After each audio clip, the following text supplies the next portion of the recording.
उस पार्क को रात के 2 बजे सीआरपी ने घेर लिया और वो अमला बुलडोजर लेके गया। छोटे भाई का पजामा, बड़े भाई का कुर्ता पहने हुए लोग ये समझ गए कि अंदर एक्शन हो रहा है। आवाज नहीं निकाली। वो मज़ारें, वो मस्जिदें जो नाजायज थी, उसका मलबा रातों वहां से निकाल के कहां कूड़े में फेंका है, मिलने।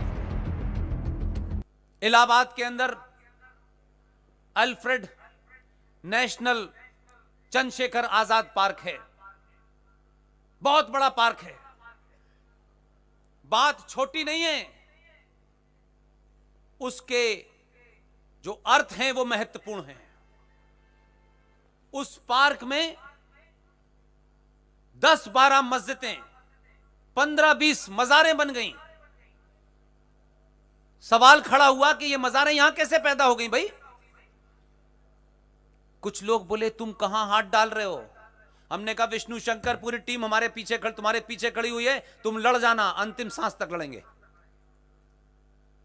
विष्णु शंकर जैन ने इलाहाबाद हाई कोर्ट में पिटीशन दाखिल की कि यह सरकारी पार्क है, इस पार्क के अंदर कैसे ये 85 मज़ारें और मस्जिदें बनी? ये सार्वजनिक संपत्ति के ऊपर नाजायज तरीके से बनी है। जरा अनुमान लगाइए, कोविड चल रहा था और विष्णु शंकर जैन कुरान का इलाज कर रहा था। विष्णु शंकर जैन की पिटीशन वर्चुअल सुनवाई हुई। इसलिए मैंने कहा है कि आप सब मिलकर अगर कोई नारा लगाएंगे तो वो आवाज खाली नहीं जाएगी, इस ब्रह्मांड में गूंजेगी, किसी ना किसी को सुनाई देगी। यूट्यूब के माध्यम से सुनाई देगी, फेसबुक के माध्यम से सुनाई देगी, जरूर सुनाई देगी, मेरा ऐसा विश्वास है। 4 अक्टूबर को वर्चुअल सुनवाई से दिल्ली में बैठ करके इलाहाबाद हाई कोर्ट में पिटीशन की सुनवाई हुई। तर्क और रेफरेंस इतने ताकतवर थे विष्णु शंकर जैन के।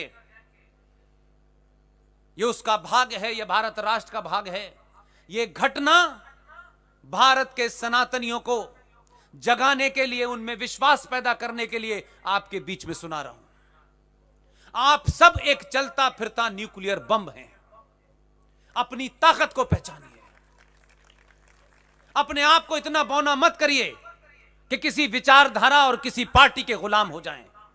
मैंने कहा इसमें जब भी चुनना हो तो राष्ट्र को चुनिएगा, दुनिया आपकी गुलाम हो जाएगी। विष्णु शंकर जैन ने जिस दिन पिटीशन डाली वो नहीं जानता था कि किस बेंच को जाएगी।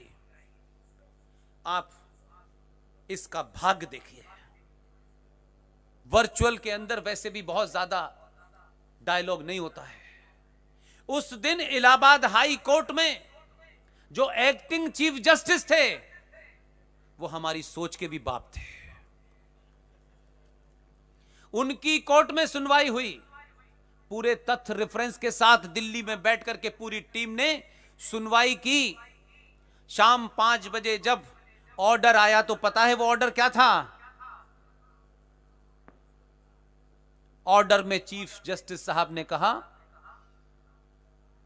कि जितनी भी ये नाजायज मस्जिदें और मज़ारें बनी हैं, 8 अक्टूबर तक इनको हटा करके मुझे रिपोर्ट किया जाए।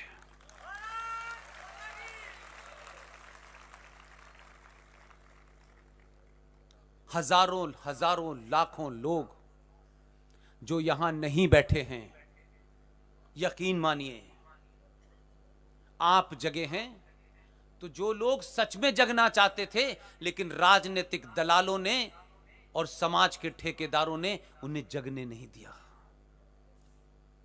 उसका असर यह हुआ। उसी रात कुछ लोगों का फोन आया। मैंने कहा आपके पास आदेश है, मुझे इसमें इंटरेस्ट नहीं है कि इसमें क्या अगर है और क्या मगर है। वो लोग हमसे जुड़े हुए हैं, किसी का नाम सार्वजनिक नहीं कर सकता, वो हमारी एक छुपी हुई ताकत है। उनको फोन करके मैंने कहा कि आप इस बात को थोड़ा सा ध्यान में रखें कि जिस एक्टिंग चीफ जस्टिस ने यह फैसला दिया है उसने आपको कागज नहीं दिया। बोले इसी की समस्या है। मैंने कहा वो मुझ पे छोड़ दीजिए, आप तैयार हो जाइए। जैसे ही मैंने कहा कि सिर्फ ये आपके पास रहना चाहिए, उन्होंने कहा हमारे पास। मैंने कहा 9 तारीख को सार्वजनिक कर दीजिए, 8 तारीख तक किसी के हाथ में कागज नहीं जाना चाहिए। आपके लोग बहुत बैठे हुए हैं, आपने उन्हें कभी भरोसा नहीं दिलाया, कभी उनमें विश्वास नहीं जगाया कि राष्ट्र के प्रति वो अपने कर्तव्यों से अलग हटके भी कर्तव्य कर सकते हैं। वो कागज इलाहाबाद के एडमिनिस्ट्रेशन के कुछ लोगों के हाथ में पहुंचा। उन्होंने कहा पुष्पेन जी रात का 1 बजा है। रात के 2 बजे एल्फ्रेड नेशनल पार्क पंडित चंद्रशेखर आजाद ने जहां अपने को गोली मारी थी, जहां कांग्रेस के एक सबसे बड़े दलाल लीडर ने अंग्रेजी सिपाहियों को उनकी मुखबरी करके बताया था और वो अंग्रेजों की गोली से नहीं मरना चाहते थे, उन्होंने अपनी रिवॉल्वर से अपनी गोली सर में मार ली थी। उस पार्क को रात के 2 बजे सीआरपी ने घेर लिया और वो अमला बुलडोजर लेके गया। छोटे भाई का पजामा, बड़े भाई का कुर्ता पहने हुए लोग ये समझ गए कि अंदर एक्शन हो रहा है। आवाज नहीं निकाली। वो मज़ारें, वो मस्जिदें जो नाजायज थीं, उसका मलबा रातों वहां से निकाल के कहां कूड़े में फेंका है, मिल नहीं रहा।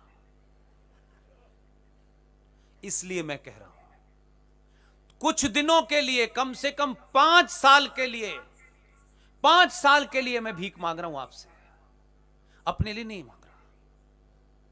5 साल के लिए अपने निजी स्वार्थों को कहीं पुटलिया बांध के लटका दीजिए। 5 साल के लिए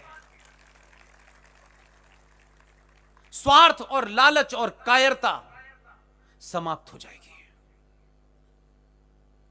एक लालची आदमी कभी बहादुर नहीं हो सकता,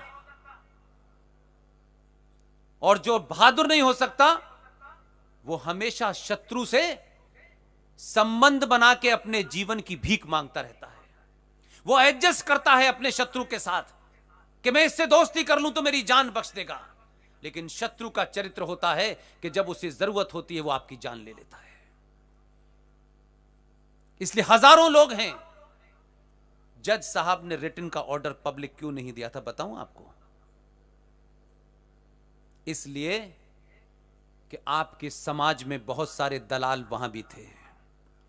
वो कागज दिल्ली आ जाता और दिल्ली में 4 एक्स लॉ मिनिस्टर खड़े होते और स्टे मिल जाता। न उन्होंने कहा कि न होगा बांस न बजेगी बांसुरी, न होगा कागज न स्टे मिलेगा, 8 तारीख के बाद स्टे ले लेना कि अब यहां कुछ नहीं हो सकता। इसलिए मैं ये बातें इसलिए बताता हूं कि आज भी लोग काम कर रहे हैं। उनकी गिनती कम है, उनकी गिनती करोड़ों में हो जाए, यह आपकी जिम्मेदारी है।